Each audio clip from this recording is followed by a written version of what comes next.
Hey guys, Justin here. I am going back to Garden State Plaza at AMC Garden State to go see the new movie, Dungeons & Dragons: Honor Among Thieves. And this movie is actually based on Hasbro Entertainment's Dungeons & Dragons franchise, which originally was a board game / role-playing game. And this movie is being produced by Paramount Pictures and E1 Entertainment. And E1 Entertainment is actually a subsidiary of Hasbro as of 2019, 2020. And I think that's very interesting now Hasbro is getting into different types of media. This movie is directed by Jonathan Goldstein and John Francis Daly. And the cast includes Chris Pine, Michelle Rodriguez, Sophia Lillis, Rage John Page, Hugh Grant, and Justice Smith. And so I'm actually going to an early access fan event today. So that's why I'm going to see this movie on a Wednesday rather than normal Thursday openings for movies and then a wide release on Friday. I will let you know my thoughts once the movie is actually finished.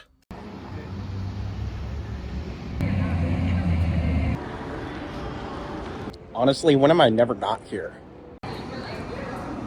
Alright, so I didn't go inside the theater yet, but just like with other early access events, I found it pretty interesting that they have little promotional material.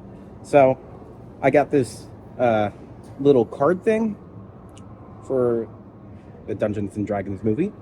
And then right here is a map of land in this movie.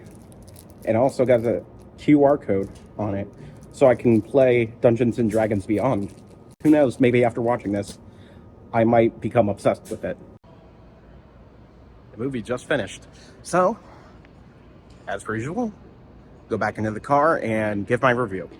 So, in order to expedite my review by a little bit, in the past, I've usually gone off my own words and not really relied on any outside sources in order to get plot details. But for this, I just decided to use the Wikipedia article, kind of get through the major details that I want to, and I'll pick and choose as I need to. Dungeons & Dragons: Honor Among Thieves. Edgar Darvis, played by Chris Pine, spends years working as a member of the Harpers. They're like a watch group. He's a member of the Harpers until his wife is killed by a red wizard he confronted on a mission.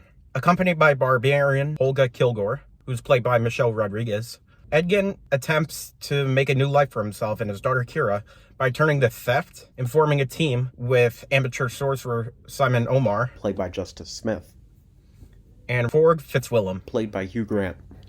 One mission led to them infiltrating a former Harper stronghold to acquire a resurrection tablet that would have allowed Edgar to resurrect his wife. Forge's new acquaintance, Sophina, is revealed to be a red wizard who uses the break-in to steal something from the stronghold. Simon and Forg are able to escape, but Edgar and Holga are captured. Edgar and Holga are imprisoned for 2 years, and then after escaping prison, find out that Forg is now the guardian of Kira. Now Forg has become the Lord of Neverwinter. I have hardly played Dungeons & Dragons, so some of the names and places within this I'm still a little confused about, but I seem to have a grasp on a lot of the details. So Forg's been claiming that Edgar was captured. When Edgar and Holga arrive to go see Kira, Forg lies to Kira, saying, "Oh no, your dad just wanted to steal because that's what he does in his entire life." And then Edgar saying to his daughter, "No, I absolutely want to spend time with my daughter. This is ridiculous. I don't know why you're making these outrageous claims against me." But it's really to keep Kira away from him because, as we'll find out later, Forg is evil. And when Forg attempts to have Edgar and Holga executed after a confrontation, they escape and decide to recruit a new team to break into Forg's vault and retrieve the resurrection tablet as proof that Edgar is telling the truth to his daughter. They track down Simon to use his magic expertise, and Simon suggests Doric, played by Sophia Lillis, as another member. Doric's animal shapeshifting allows the group to confirm the defenses around the vault, but Simon declares that he lacks the power to disable the complex enchantments because he doesn't really believe in himself, and he just doesn't feel super confident in his abilities to be a sorcerer. Recalling a tale of a relic retrieved by her people that would have such power, Holga leads them to an old graveyard that allows Simon to question the dead of the army that Holgut was a part of. I don't even care about the horns anymore.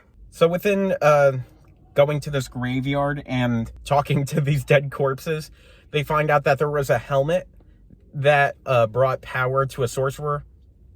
And so they were trying to figure out all the details to where this thing actually ended up. And then they eventually find out who actually has knowledge of where the helmet is now. And he is named Zankiandar. I think I'm pronouncing that correctly. He's a paladin and a survivor of the Tay after the wizards destroyed their country.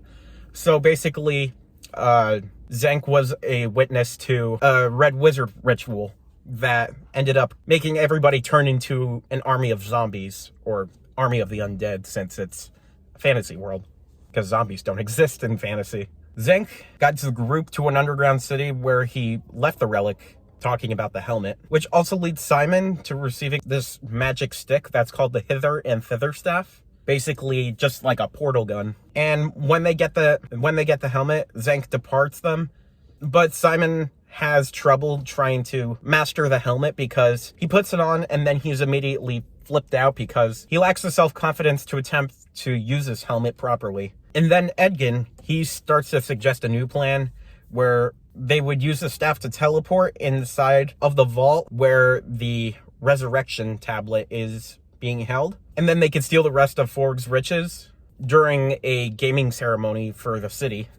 And then as it goes on, they actually do infiltrate the vault, but then it turns out to be empty. With the help of Doric, they find out that the vault that supposedly had this resurrection tablet inside of it is completely empty, and it was all just going onto a ship that was going to leave the city. By this point, Forg and the Red Wizard, oh my god, what's her name?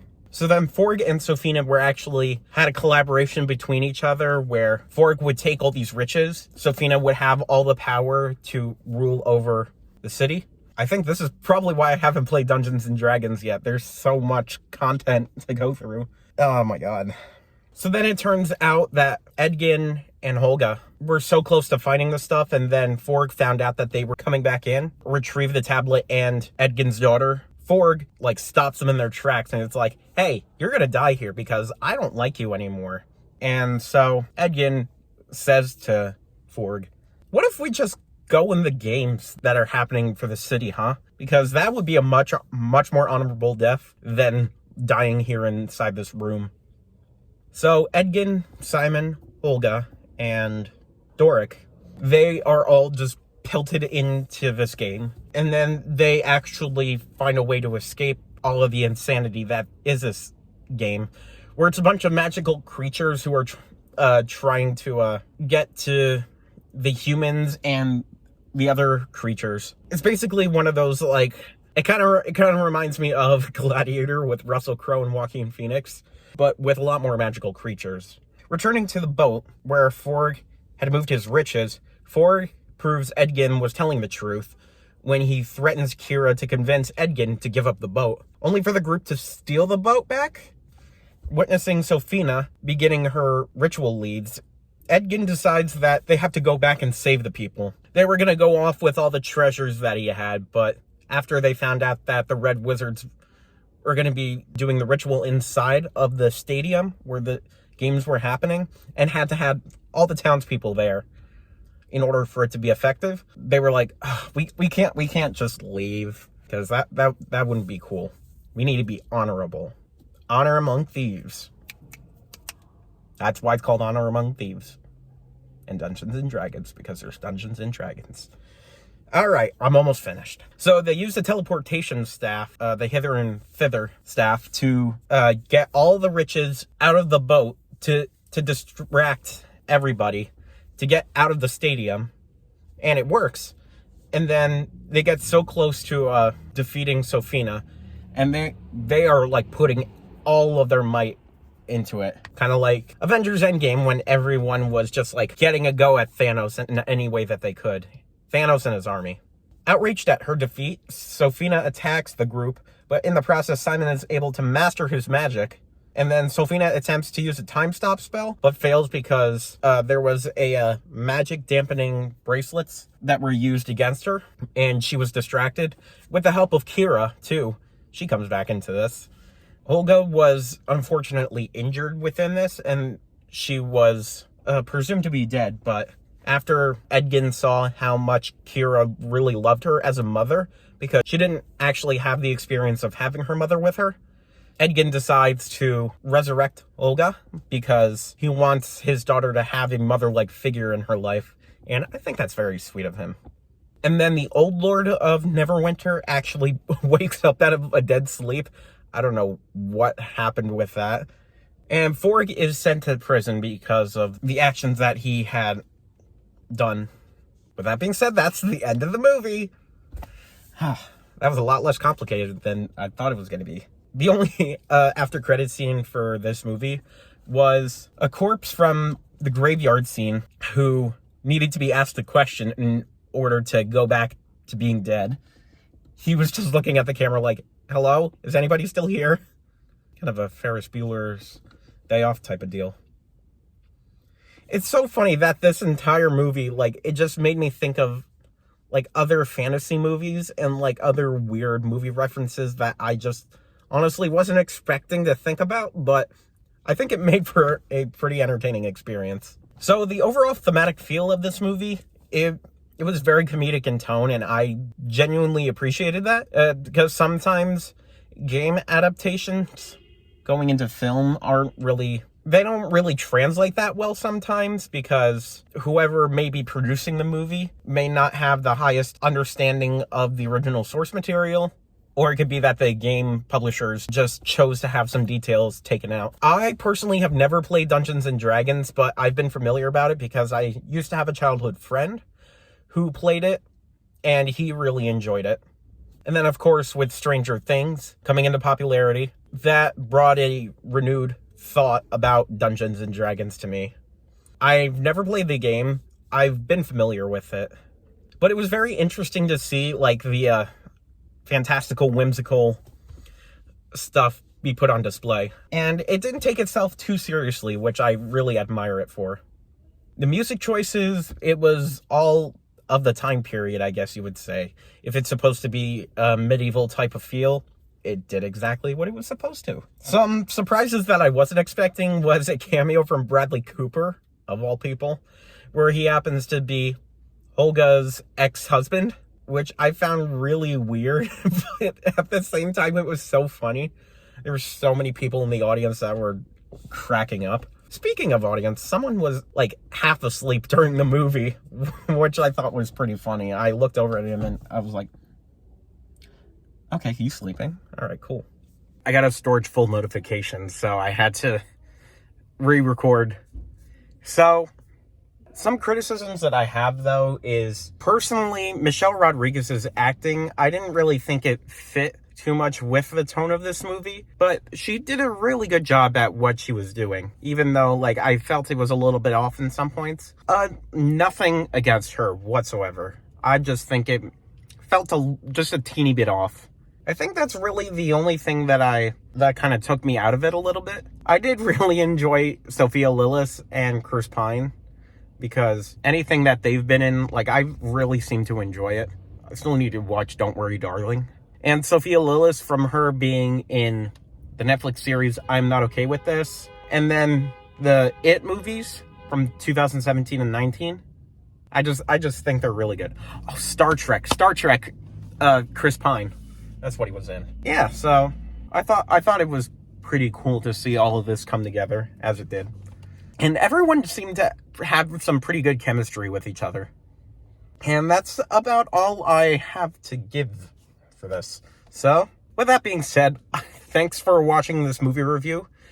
I finally got a title together called Recap and Review, and that's what I did. I recapped and reviewed.